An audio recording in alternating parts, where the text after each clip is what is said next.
ఇవాళ తెలంగాణ రాష్ట్ర వ్యాప్తంగా ఉన్నటువంటి బీసీ బిడ్డలందరూ కూడా తమకు రిజర్వేషన్ కావాలని డిమాండ్ చేస్తున్న విషయం మీకు తెలిసిందే. అయితే ఇవాళ ఎవరైతే రిజర్వేషన్లు ఇవ్వాలనో ఆ పార్టీలు కూడా వచ్చి బీసీ బిడ్డలు ఇచ్చినటువంటి బంద్లో పాల్గొంటామని చెప్పడం నిజంగా నవ్వులాటగా అనిపిస్తా ఉంది. ఇవ్వాల్సినటువంటి భారతీయ జనతా పార్టీ, దొంగ జీవోలు ఇచ్చిన మోసం చేసినటువంటి కాంగ్రెస్ పార్టీ, వీళ్ళు కూడా బంద్లో మేము పాల్గొంటా ఉన్నామంటే చాలా దారుణంగా ఉంది. అంతకుడే నివాళులు అర్పించినట్టుగా అనిపిస్తా ఉంది. బీసీ బిడ్డల్ని మీరు మోసం చేయొద్దు. మీరు అనేక కాదు, స్వతంత్రం వచ్చినప్పటి నుంచి అనేక సందర్భాల్లో ఎప్పుడు బీసీల reservation issue ముందొచ్చినా Bharatiya Janata party, Congress party పదే బీసీలను మోసగించారు. ఇంకా కుదరదు. ఇప్పుడు తెలంగాణ బీసీ బిడ్డలు పట్టుబట్టిండ్రు.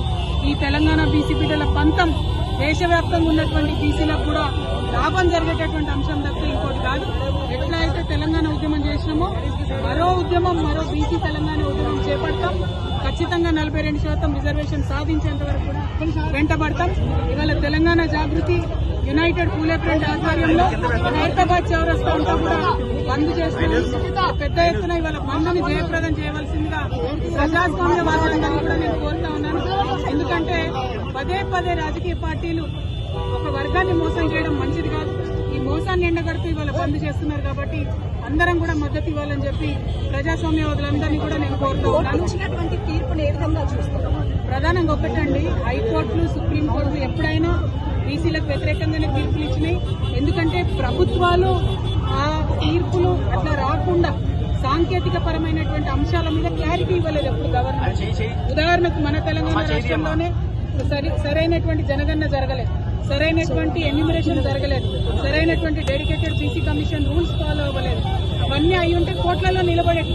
నిన్న ఇచ్చినటువంటి GO9 కూడా రిఫరెన్స్ వీళ్ళు ఏదైతే సవరించిన పంచాయతీరాజ్ చట్టం ఉందో దాని గురించి పెట్టకుండా పెట్టారు కాబట్టి GO9 కూడా కొట్టేసారు. అంటే చిత్తశుద్ధి లేదు పార్టీలకని తెలుస్తా ఉంది.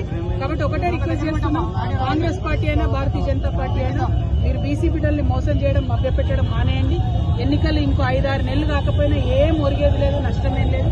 మహారాష్ట్రలో 5 ఏళ్ళు ఎన్నికలు కాలేదు, తమిళనాడులో 10 ఏళ్ళు ఎన్నికలు కాలేదు. అప్పుడే బీసీలకు రిజర్వేషన్లు వచ్చినాయి కాబట్టి ఆ విధంగా ప్రయత్నం చేయాలని చెప్పి నేను కోరుతా ఉన్నాం.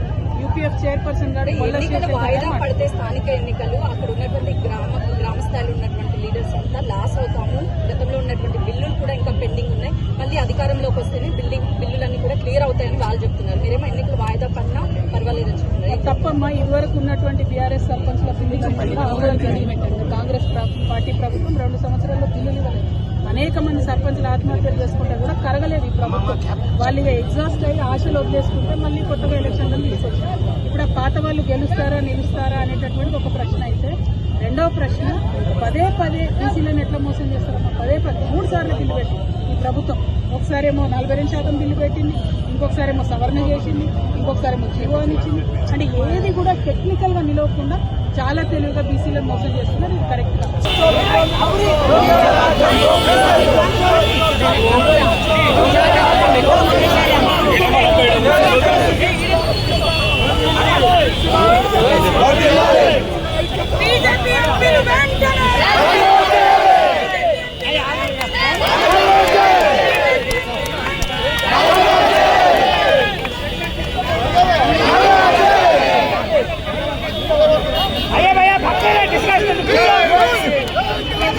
Let's go.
ఒకటి